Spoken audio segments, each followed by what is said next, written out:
In the FBI archives, there are documents that remained unpublished for a long time. Some of them were never even officially registered. Inside are carefully written influence schemes, formulas for targeting public figures, and instructions for inserting agents into peaceful movements. This is not a movie plot or fiction. It is a real program the agency referred to with one word: COINTELPRO. Behind this neutral name was something far beyond simple surveillance. Unsigned letters, messages that were never sent, friends who suddenly disappeared from your life. All of it was part of the strategy. What you are about to see is a true story of influence on society without a single formal accusation. Why was this program launched? Who exactly was affected? And how much of it still remains undisclosed? The answers lie in what was left between the lines. Every empire needs its guardians. In America, that guardian wore a badge and answered to one man, J. Edgar Hoover. But Hoover wasn't just any law enforcement officer. He was something else entirely. A collector of secrets. A man who understood that information wasn't just power. It was the power to reshape reality itself. By 1956, Hoover had been running the FBI for over 3 decades. He'd watched presidents come and go, but he remained. And in the shadows of the Cold War, with communist paranoia gripping the nation, he saw an opportunity to expand his reach in ways that would have made surveillance states envious. The world was changing. Civil rights activists were marching in the streets. Anti-war protesters were gathering in growing numbers. Young people were questioning authority in ways that hadn't been seen before. To most Americans, this was democracy in action. To Hoover, it was something far more dangerous: chaos. But here's what's unsettling about Hoover's approach. He didn't just want to monitor these movements. He wanted to control them, shape them, and if necessary, destroy them from within. The counterintelligence program wasn't born from a single moment of crisis. It evolved, quietly, methodically, like a virus adapting to its host. Early surveillance efforts against communist organizations had shown Hoover something powerful. You don't need to arrest people to neutralize them. You just need to make them suspicious of each other. How do you destroy a movement without firing a shot? How do you silence voices without obvious censorship? The answer lies in understanding something fundamental about human nature. We are social creatures, and our greatest strength, trust, can become our greatest weakness. COINTELPRO targeted 5 major groups: the Communist Party, the Socialist Workers' Party, the Ku Klux Klan, Black nationalist organizations, and the New Left movement. But this wasn't just about monitoring these groups. It was about systematically dismantling them from within. COINTELPRO operated on 4 simple principles. First, watch everything. Second, get inside everything. Third, discredit everything. Fourth, turn everything against itself. The surveillance was total. Phone lines tapped, mail intercepted, meetings infiltrated. Although limited in scope, about 0.2% of the FBI's workload over a 15-year period, COINTELPRO was later rightfully criticized by Congress and the American people for abridging First Amendment rights. But this statistic misses the devastating precision of their targeting. They didn't just want to know what civil rights leaders were planning. They wanted to know their fears, their insecurities, their personal struggles. Because once you understand what keeps someone awake at night, you can become the thing that haunts their dreams. The infiltration was masterful. Agents didn't just observe meetings, they shaped them. They suggested strategies. They influenced decisions. They created the very paranoia they were tasked to exploit. Members of organizations began to wonder, who can I trust? Is the person sitting next to me really who they claim to be? Tactics included intense surveillance, organizational infiltration, anonymous mailings, and police harassment. But the anonymous mailings were perhaps the most psychologically devastating. These weren't just threatening letters. They were carefully crafted psychological operations designed to exploit existing tensions and create new ones. The most insidious aspect was the discrediting, not through public accusations or formal charges, but through whispers, rumors, carefully planted stories that would spread like wildfire through communities. A respected leader suddenly becomes the subject of gossip. A trusted organizer finds their reputation crumbling for reasons they can't understand. COINTELPRO included legal harassment, intimidation, wiretapping, infiltration, smear campaigns, and blackmail, and resulted in countless prison sentences. But the real genius was in how these tactics reinforced each other. Surveillance provided the information for blackmail. Infiltration created the opportunities for sabotage. Harassment weakened resolve while discrediting destroyed credibility. If you were Black in America and had the audacity to speak up for your rights, you were a target. If you questioned America's involvement in Vietnam, you were a target. If you believed in socialism, or even just social justice, you were a target. The Communist Party, obviously, was in their crosshairs, but the scope expanded far beyond what anyone could have imagined. The Black Panther Party, an organization that fed children breakfast and taught community self-defense, became enemy number one. Why? Because they were effective. Because they were organized. Because they were proud. Some of the Black Panthers specifically targeted include Fred Hampton, Mark Clark, Assata Shakur, Geronimo Pratt, Mumia Abu-Jamal, and Marshall Conway. But Fred Hampton's case reveals the true depths of COINTELPRO's ruthlessness. Hampton was 21 years old when he became the chairman of the Illinois chapter of the Black Panther Party. He was charismatic, intelligent, and worst of all, from the FBI's perspective, he was building bridges. Hampton was uniting rival gangs, forming alliances with white activist groups, and creating what he called a rainbow coalition of resistance. The FBI had a man inside Hampton's inner circle. William O'Neill wasn't just an informant. He was Hampton's trusted friend and bodyguard, in charge of security. On the night of December 3, 1969, it is widely believed that O'Neill drugged Hampton to ensure he would not be able to defend himself. Early the next morning, Chicago police conducted a raid on Hampton's apartment. When the smoke cleared, Hampton was gone. The official story was that he had been taken in a fierce gun battle. The reality was far more disturbing. Hampton had been eliminated while unconscious, unable to defend himself, in what can only be described as a targeted execution. Martin Luther King Jr. wasn't just monitored, he was obsessed over. Hoover called him the most dangerous Negro in America, not because King advocated violence, but because he advocated change. And change, to those in power, is always dangerous. The letter sent to King wasn't just harassment. It was a psychological operation designed to push him towards self-destruction. "You are done," it concluded. The timing wasn't accidental. It arrived just before he was to receive the Nobel Peace Prize, a moment when he should have felt triumph, not terror. But King wasn't the only one.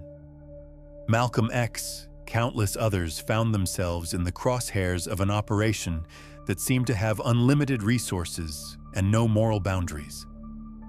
The FBI's internal documents spoke of preventing the rise of a Black Messiah, any leader who could unite and inspire the African American community. The anti-war movement discovered that their most passionate advocates might be government agents.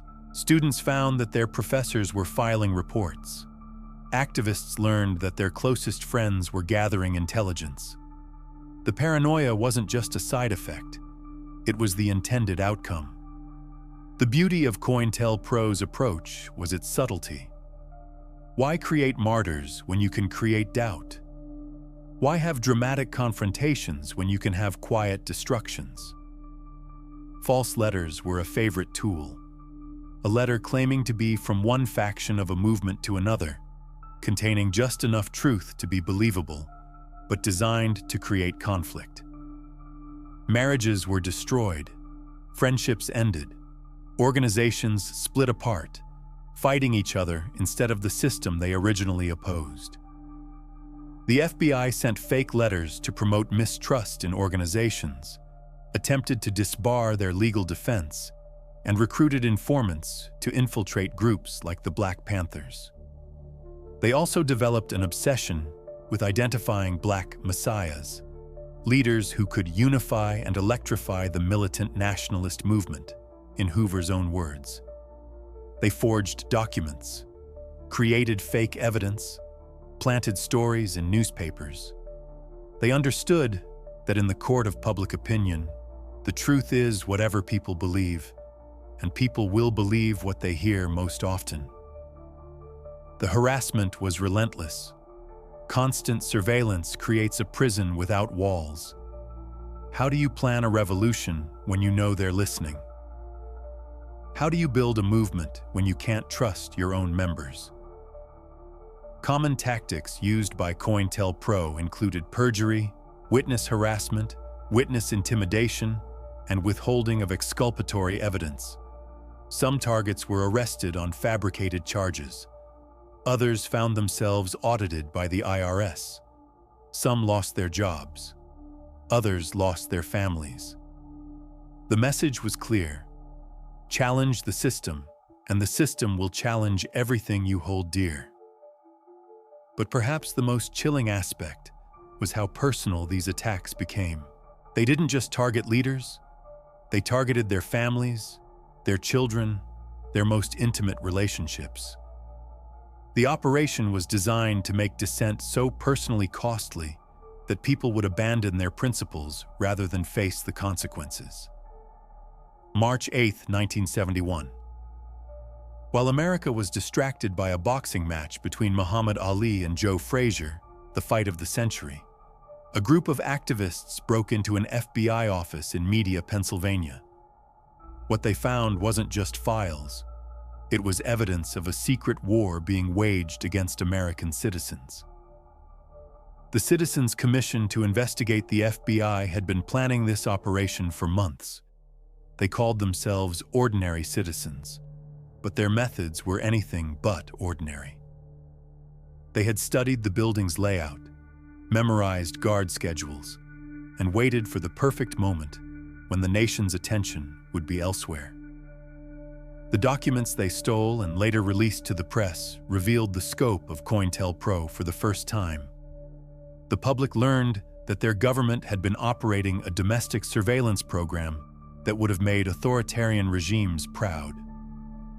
But here's what's fascinating about the revelation. It didn't come from a whistleblower within the system. It came from the very people the system was trying to destroy. The activists had beaten the watchers at their own game. The burglary was meticulously planned. The activists had studied the building for months. They knew the guards' schedules. They understood the security systems. They had become, in essence, counterintelligence operators themselves. The documents they released painted a picture of an organization that had lost its way. Operations with code names like Black Hate and White Hate, designed to pit racial groups against each other.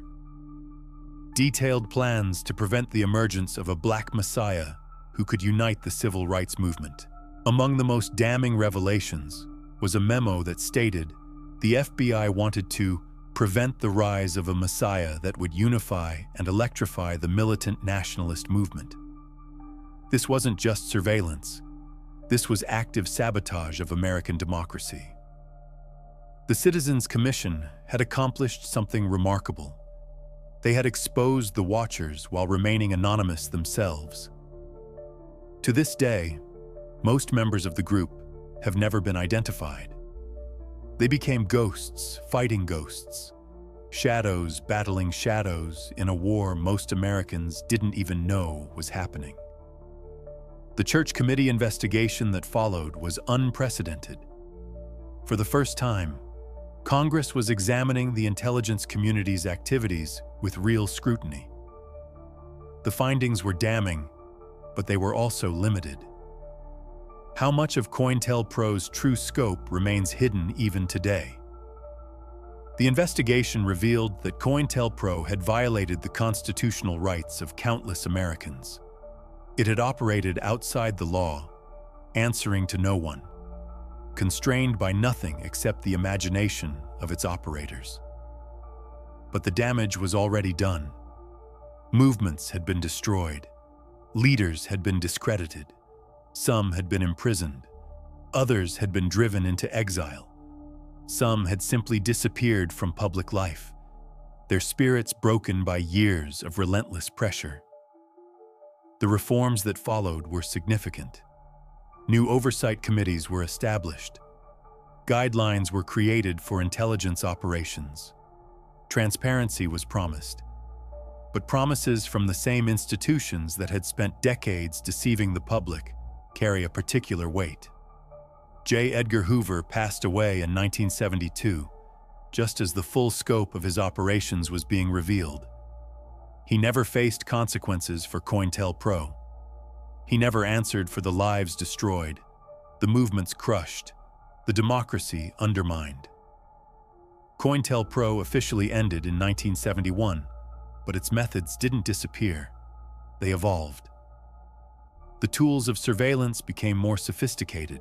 The methods of disruption became more subtle. The targets shifted, but the fundamental approach remained. Today, we carry devices that track our every movement. We use platforms that monitor our every thought. We live in a world where the infrastructure for surveillance has become so normalized that we barely notice it anymore. The civil rights movement eventually succeeded in many of its goals, but at what cost? How many leaders were silenced? How many movements were destroyed before they could gain momentum? How many voices were never heard because they were eliminated before they could speak? The anti-war movement helped end American involvement in Vietnam, but not before COINTELPRO had damaged its effectiveness and credibility. The peace activists who had been labeled as traitors were proven right about the war, but their vindication came too late for those whose lives had been destroyed.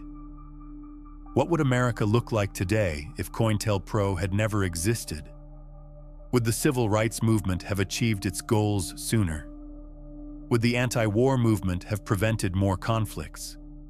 Would social justice have progressed faster without the constant interference of government sabotage? These aren't just historical questions. They're contemporary ones. The techniques pioneered by COINTELPRO didn't disappear with the program.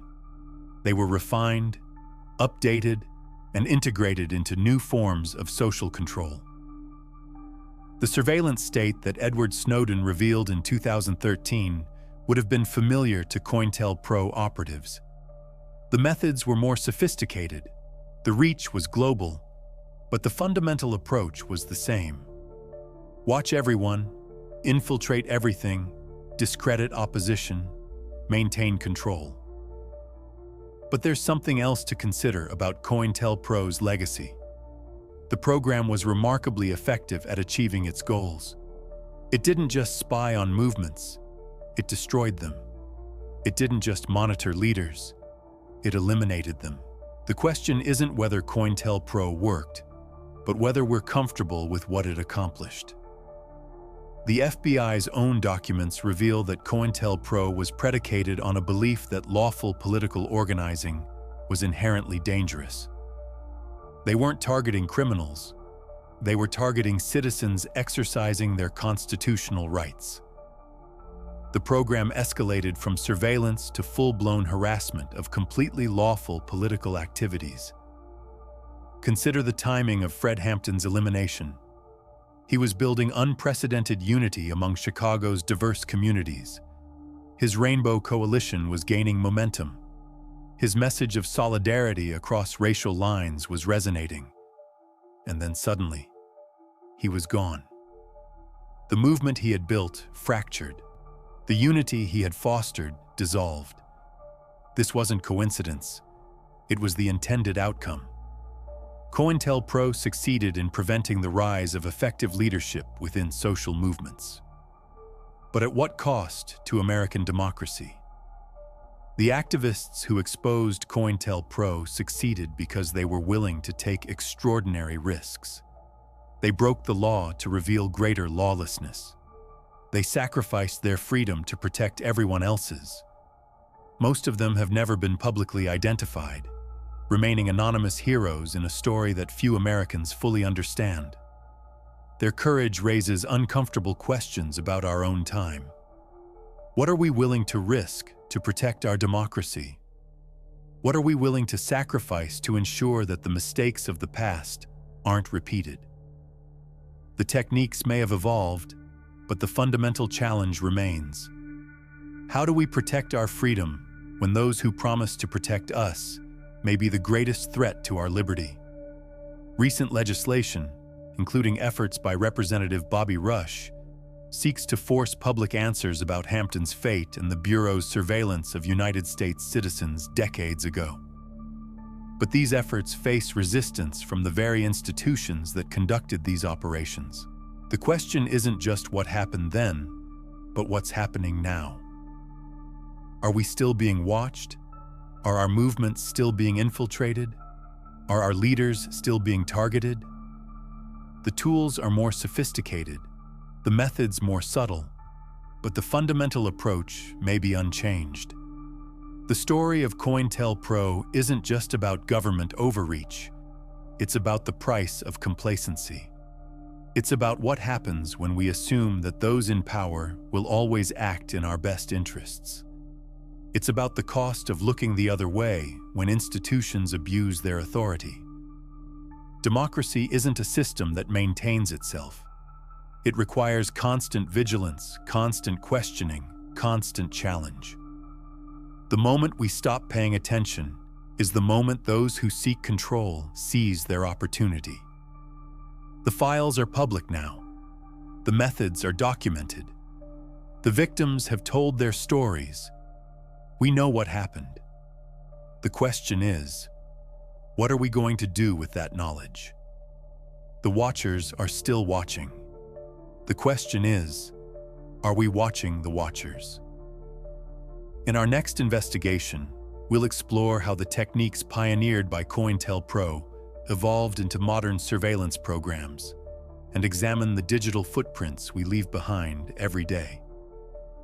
The methods may have changed, but the fundamental challenge remains the same. How do we protect our freedom in a world where those who promise to protect us may be the greatest threat to our liberty? The game continues. The only question is whether we're players or just pieces on the board.